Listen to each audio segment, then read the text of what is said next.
Welcome back to Guns 101, our video welcome message for new gun owners. It's brought to you by the Self-Defense Radio Network.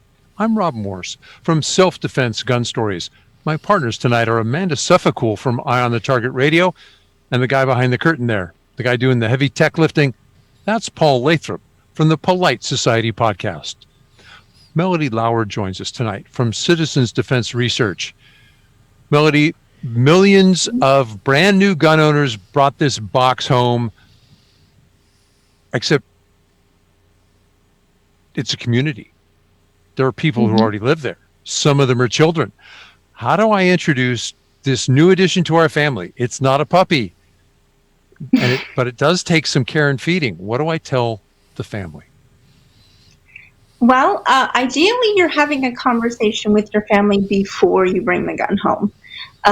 So I think a lot of times guns become impulse buys, just like we would impulse buy, a pack of light bulbs or a new tablet or something. And we come home and we go, oh, look at what I bought. But a tablet can't kill you. And it can't kill anybody else in the family. So we ideally want to have conversations with our family members, particularly those who are going to be responsible for the firearm before we bring the firearm into the home.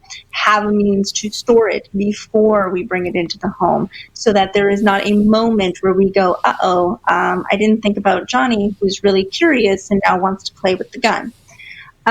Then you have the opportunity to talk about things like what kind of rules are we going to have about handling and about when can we look at it. Because one of the things that is kind of universal about kids is that kids are curious and kids want to, and if they're curious about things they see on TV, and guns are on TV all the time. So having the conversation with your kids about, hey, if you want to look at the firearm, we will allow you to see it, but first, beforehand, allow mom and dad some time to get to know it and get to know how to handle it and stuff before we introduce it to you guys. Because one thing that you absolutely do not want to do is be learning about something that you're not familiar about when a child is present.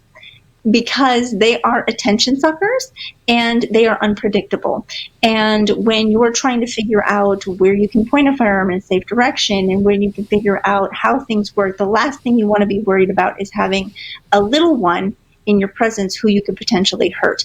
And there is so many news stories out there of people who are cleaning guns, looking at new guns, showing a gun to a neighbor, whatever, and a child is present. They do something that unpredictable with it, and they end up hurting that child or hurting someone else. So before you introduce a firearm to anyone else in your family, go into a safe place where it is just you and your attention can be only on the firearm, and you can learn about it and you can know how it works and you can establish a measure of safe handling before you introduce it to someone else. That is so, so important. Having those rules is also very, very important. When can you look at it? When can you not? Having the rules about when it can be out, when it cannot be out. In our household, we have a very, very strict rule. It is either on a person, on a responsible adult, sober, responsible adult person's body, or it is in a safe. That's it. Those are the two places a firearm can be. And that rule has done very well for us for the now 12 years that we have had children in our household. And we have a continuous conversation with our children about firearms, about the safe rules of gun handling, when they can and cannot touch a firearm, all those kinds of things. Lastly, I would say be very considerate of the ages and the mental state of the children that are in your home. I hate to say this, but there are times when you have a child who's at a tumultuous time in their life, and you're now bringing in something into your home that you mean as a means of protection that could be the thing that they use to hurt themselves or someone else. And if you are careless about the mental state of your family members, and this doesn't just have to be a child, this could be a spouse, this could be a friend, this could be a roommate that you're living with, there are times when, yes, a firearm that is brought into the home starts to look very attractive to someone who doesn't understand the severity of the consequences of using it, even just for play or to threaten or any number of different things. So I do know of one parent when I was working in a gun store who bought a firearm. We had a range there, and we had lockers, and we had things. And he had a 13-year-old boy that he thought was not responsible enough, but was very sneaky. And so he bought the firearm and left it at our care in at the range and had us lock it up in the safes. And he would come and and we were happy to do this for him. And he would come on the weekends and he would shoot it, and he would bring his family members in. And he even brought his son in to take a lesson with us to learn how to use it. But he refused to bring it into his home until he felt like his son was a little bit more responsible and he could trust his son to be even in the home with a firearm. And frankly, I think that was a very responsible thing for him to do as a parent. Well, I think that once again, that makes so much sense, because people are like, well, it's just this or it's just that. It was like, well, would you give the keys to your car to the 6-year-old?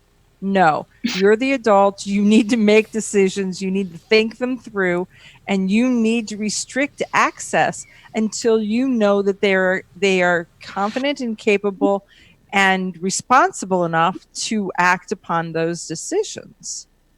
Mm-hmm. Absolutely. And to go back to your analogy of would you give the keys to a 6-year-old? No, but would you consider hiding them or locking them from a 17-year-old who's in a rebellious streak and already stole your car twice? So, exactly, you would. Yeah, there are moments when, you're going to have, I'm not saying going to, but you may have someone in your home who is just defiant and is going to find a way around your security measures, and you need to be constantly readjusting your security measures when you have something like a firearm in your home. Is the lockbox enough?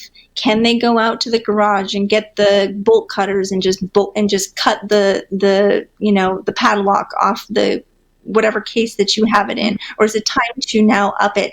Maybe they're in a really bad place and it's time for you to get your guns out of the house for a temporary. Maybe you're in a bad place and it's time for you to get your guns out of the house temporarily.